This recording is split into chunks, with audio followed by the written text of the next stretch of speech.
Hello दोस्तों, कैसे आप सब लोग। मैं अभिषेक कांत आपके अपने चैनल लर्निंग विद अभिषेक कांत में आप सभी का स्वागत करता हूं। तो जैसे कि आज आप देख रहे होंगे, एक नया टॉपिक हम स्टार्ट करने वाले हैं। मांग के नियम के अपवाद, exception the law of demand. ठीक है। आज हम जानेंगे, इससे पहले हमने मांग का नियम पढ़ा, उससे पहले हमने मांग के बारे में जाना। तो आज हम जानेंगे कि क्या अपवाद हैं जो मांग के नियम को फॉलो करते हैं और कौन से नहीं करते हैं। तो आज पढ़ते हैं हम। ठीक है। यह नियम इस बात की बात बात करता है कि कहाँ पे मांग का नियम लागू नहीं होता है। तो उस चीज़ के बारे में हम देखेंगे क्या एजम्पशंस होंगे कि वहाँ पे मांग का नियम फॉलो नहीं करता है। एक क्वेश्चन होता है कि मांग का नियम जो है वो धनात्मक हो सकता है। बिल्कुल हो सकता है। मांग का नियम क्या हो जाता है? मांग का नियम धनात्मक हो सकता है। ऋणात्मक तो आपने देखा ही होगा। ठीक है। मांग का नियम जो है क्या होता है? ऋणात्मक आपने ऐसा देखा ही होगा। पिछली क्लास में मैं इस वीडियो के डिस्क्रिप्शन में लिंक दे दूंगा, उसमें आप देखना। जो मांग होती है वो क्या होती है? कीमत के आधार पे बढ़ती और घटती रहती हैं। तो ये आपका ऋणात्मक संबंध यहाँ पे दिखाता है, ऊपर से नीचे। ठीक है। यहाँ पे y हो जाएगा, यहाँ पे x और यहाँ पे 0। ये पिछली क्लास में मैंने बताया है। अब देख लेते हैं हम कि मांग का जो नियम है वहाँ पे हम ऋणात्मक संबंध को साथ धनात्मक संबंध को भी दिखा पाते हैं। तो एक ग्राफ हम फिर ड्रॉ कर लेते हैं। ठीक है। ये आपका 0, ये x और ये y। ठीक है। अब ये तो ऋणात्मक हो गया नीचे से ऊपर। अब हम इसको करते हैं नीचे से ऊपर। ये ऊपर से नीचे था, अब हम इसको करते हैं नीचे से ऊपर की ओर। ठीक है।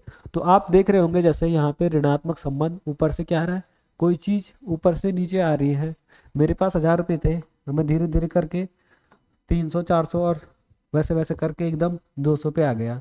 तो ये क्या है? ऋणात्मक संबंध दर्शा रहा है। तो वैसे आप ग्राफ देख रहे होंगे। ठीक है। ऊपर से और नीचे आ रहा है। तो ये ऋणात्मक संबंध हो गया मांग और कीमत के बीच। और यहाँ पे क्या होगा? कीमत पहले, मांग क्या थी पहले? कम थी। और धीरे धीरे कीमत कम हुई तो मांग क्या होगी? बढ़ने लगी। ये क्या है? यहाँ पे हम मांग को दर्शाते हैं। ठीक है। और यहाँ हम कीमत को दर्शाते हैं। यहाँ भी हम क्या है? कीमत को दर्शाएंगे। और यहाँ हम मांग को दर्शाते हैं। यहाँ तक आपको समझ में आ रहा होगा। ठीक है। अब देखिए कि अपवाद का मतलब होता है कि कहाँ पे मांग का नियम फॉलो कर रहा है, कहाँ पे नियम लागू हो रहा है, कहाँ पे नहीं होता। तो सबसे पहले हम देखेंगे आय में वृद्धि। अगर किसी व्यक्ति की आय में अगर वृद्धि होती है, जैसा सपोज किसी की सैलरी 20,000 रुपये है। ठीक है। और उसकी आय में वृद्धि हो जाती है, मतलब उसकी आय बढ़ जाती है। उसकी आय हो जाती है 30,000 रुपये। ठीक है। तो वो क्या करेगा? वस्तुओं की मांग ज्यादा करने लगेगा। ठीक है। तो वहां पे क्या होगा? वस्तुओं की मांग क्या होगी? ज्यादा हो जाएगी। तो वहां पे भी हम देख सकते हैं कि जो ऋणात्मक ढाल है वो पॉजिटिव की ओर जा सकता है। कि वो लोग क्या करेंगे? वस्तुओं की मांग ज्यादा करेंगे अगर उसकी क्या होगी? आय में अगर वृद्धि हो जाती है तो। ठीक है। सपोज 20,000 की जगह उसकी अगर 50,000 हो जाती है। ठीक है। आय। तो वो और ज्यादा क्या करेंगे? वस्तुओं की और सेवाओं की मांग करेगा। वहां पे क्या होगी? मांग जो है स्थिर नहीं रहेगी। 20,000 में वो जितना सामान ला रहा था, ठीक है, 50,000 में वो और ज्यादा मांग करने लगेगा। तो यहाँ पे जो होगा ग्राफ, वो क्या हो जाएगा? धनात्मक की ओर हो जाएगा। तो यहाँ पे ये नियम फॉलो नहीं करता है कि कीमत अगर बढ़ रही है तो उसकी मांग क्या हो रही? कम नहीं हो रही। उसने क्या है? उसकी आय में क्या होगी? वृद्धि हो गई है। तो वस्तुओं की मांग भी वो क्या करने लगेगा? ज्यादा करने लगेगा।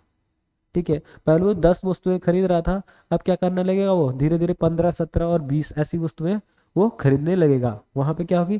प्राइस मैटर नहीं करेगी। ठीक है।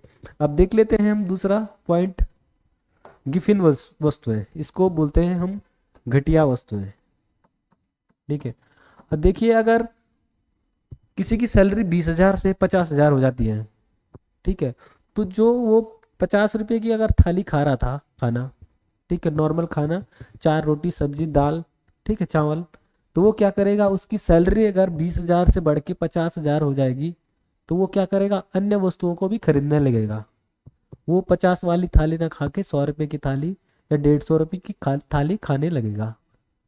ठीक है। वो गिफिन वस्तुएं जो घटिया सामान है, जो सस्ते रेट में आ रहा है, उन चीज़ों को क्या करने लगेगा, अवॉइड करने लगेगा। ठीक है। वहाँ पे वो कीमत नहीं देखेगा वस्तुओं की कि कितनी है। ठीक है। वो ब्रांडेड चीज़ें पहनने लगेगा। ये होता है मांग के नियम का अपवाद, जिसको बोलते हैं गिफिन वस्तुएं। ठीक है। अब नेक्स्ट देख लेते हैं अनिवार्य वस्तुएं। जो हमारी रोजमर्रा की जिंदगी में जो वस्तुएं हैं, उनके लिए क्या करता है आदमी, अपने कीमतों को नहीं देखता है। ठीक है। जैसे स्कूल के लिए बच्चों के लिए कॉपी किताब चाहिए। ठीक है। तो वो अनिवार्य वस्तुएं हैं, उनको देना ही पड़ेगा। बिना कॉपी किताब के बच्चा स्कूल में क्या करेगा। ठीक है। तो अनिवार्य कीमतों पे वस्तु की कीमत नहीं देखी जाती है कि वो कितने की है।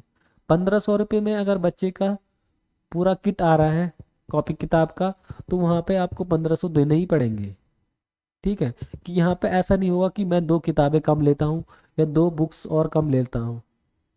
वहाँ पे भी क्या है, मांग का नियम फॉलो नहीं करता है।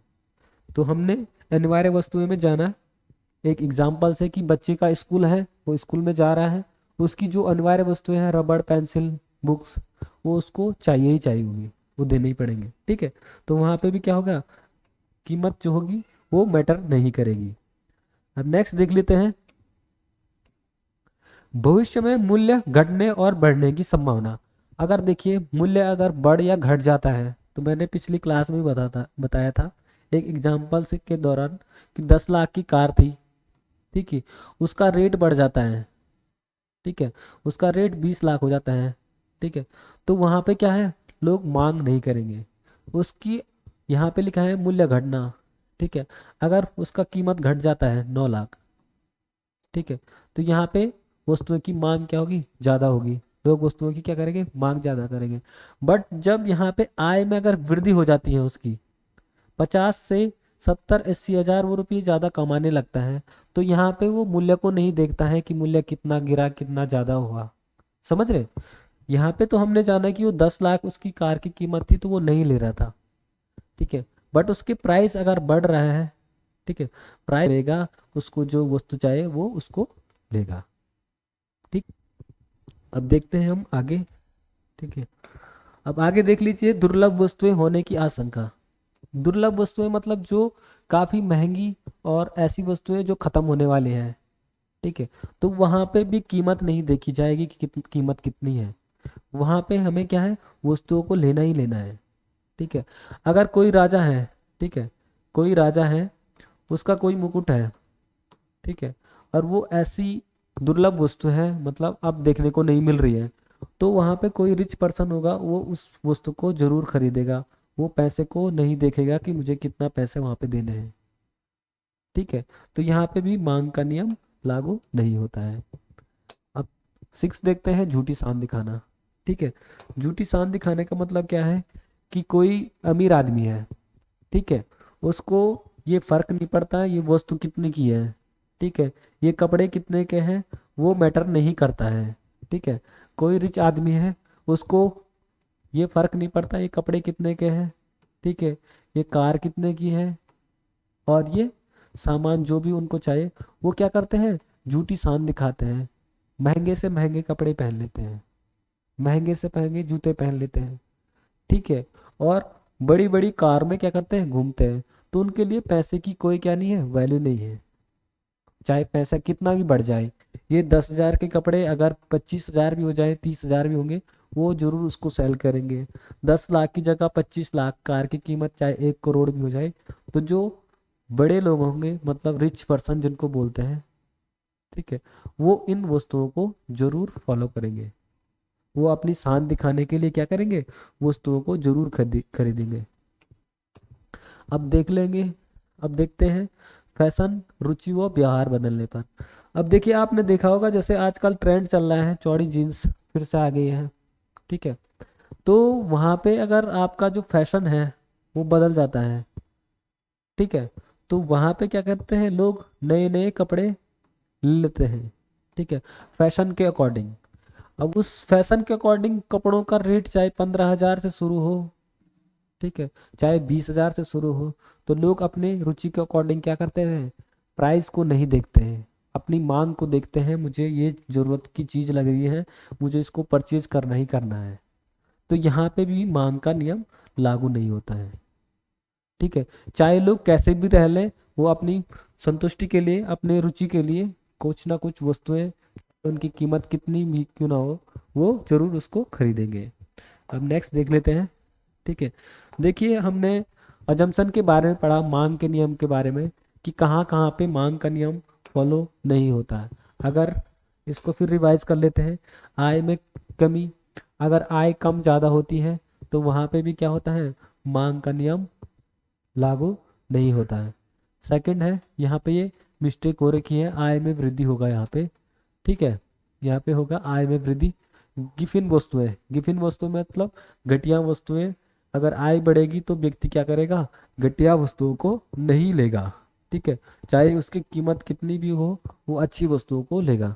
ठीक है, नेक्स्ट देखिए, अनिवार्य वस्तुएं, जो रोजमर्रा की जिंदगी में जो अनिवार्य चीजें हैं, व्यक्ति उसका क्या है, कीमत को नहीं देखेगा, उसकी डिमांड वो जरूर करेगा। भविष्य में मूल्य बढ़ने और घटने की समस्या, संभावना। ठीक है, अगर मूल्य बढ़ रहा है, ज़्यादा कम हो रहा है, तो वहाँ पे भी मांग का नियम लागू नहीं होगा। अब वस्तुएं दुर्लभ होने की आशंका, कोई भी वस्तु दुर्लभ हो रही है, उसको मतलब मिलना मुश्किल होता है, तो वहाँ पे भी क्या है, मांग का नियम लागू नहीं होता है।